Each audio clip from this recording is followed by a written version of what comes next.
जय हिंद दोस्तों, आपका अपने YouTube चैनल में हार्दिक स्वागत है।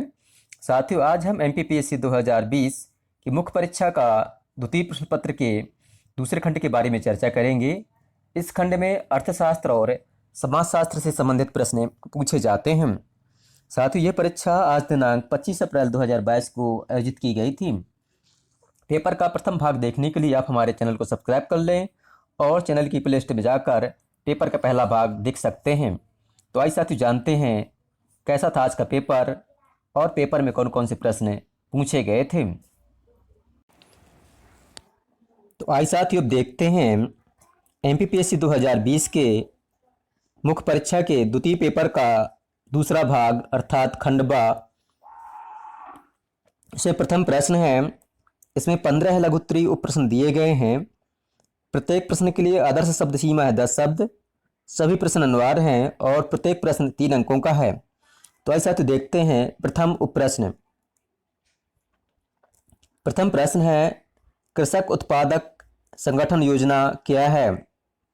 दूसरा है, खुले बाजार की क्रियाओं से आप क्या समझते हैं। तीसरा प्रश्न है, अंतर्राष्ट्रीय मुद्रा कोष के विशेष आहार अधिकार से आप क्या समझते हैं। चौथा प्रश्न है, मुख्यमंत्री किसान कल्याण योजना को समझाइए।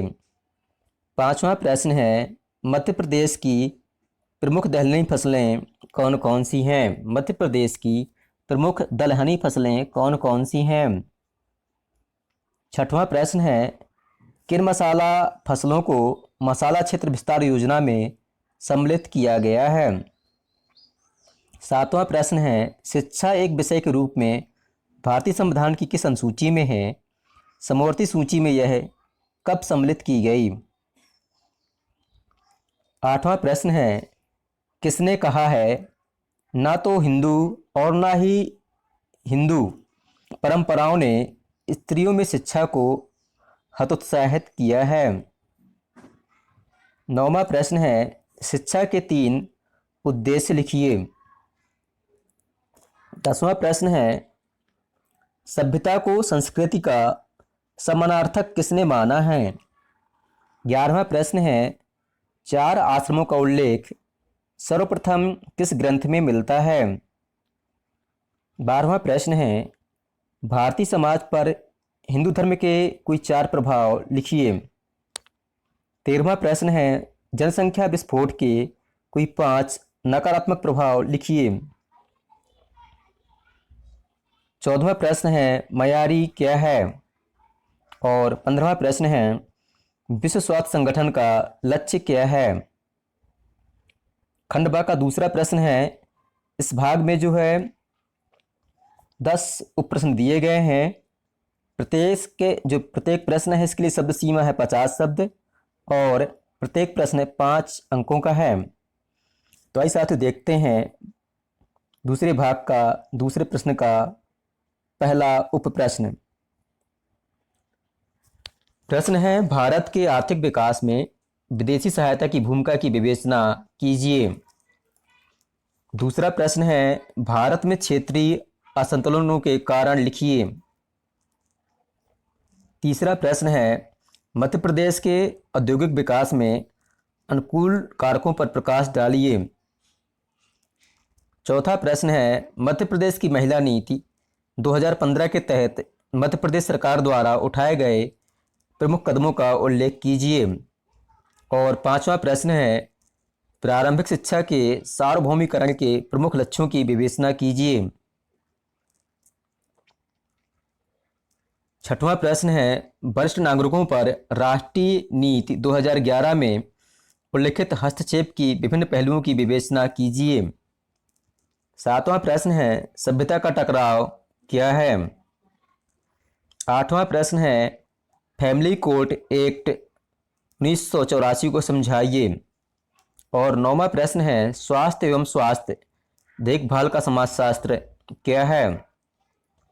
10वां प्रश्न है, कुपोषण क्या है। साथियों, तीसरा प्रश्न है, तीसरे प्रश्न में जो है 5 दीर्घ उत्तरीय उप प्रश्न दिए गए हैं। प्रत्येक प्रश्न के लिए आदर्श शब्द सीमा है 200 शब्द। सभी प्रश्न अनिवार्य हैं और प्रत्येक प्रश्न जो है 11 अंकों का है।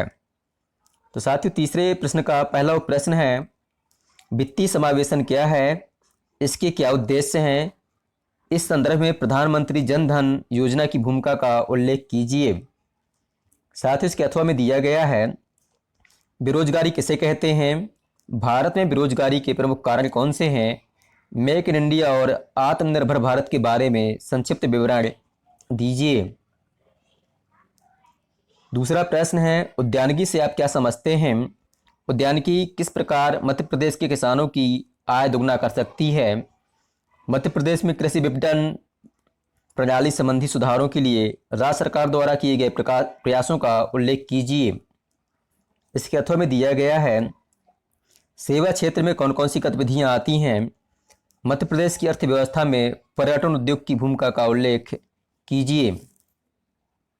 तीसरा प्रश्न है, महिलाओं की शिक्षा की स्थिति और चुनौतियों पर एक संक्षिप्त टिप्पणी लिखिए।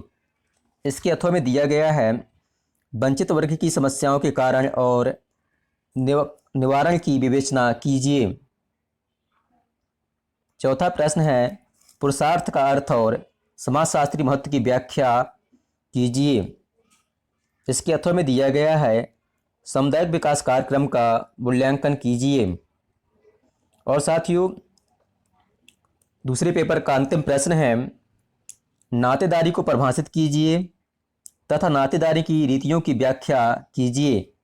इसके अथवा में दिया गया है, विश्व स्वास्थ्य संगठन के उद्देश्यों और कार्यों की विवेचना कीजिए। साथ ही ये था MPPSC 2020 की मुख्य परीक्षा का द्वितीय प्रश्न पत्र का भाग दूसरा।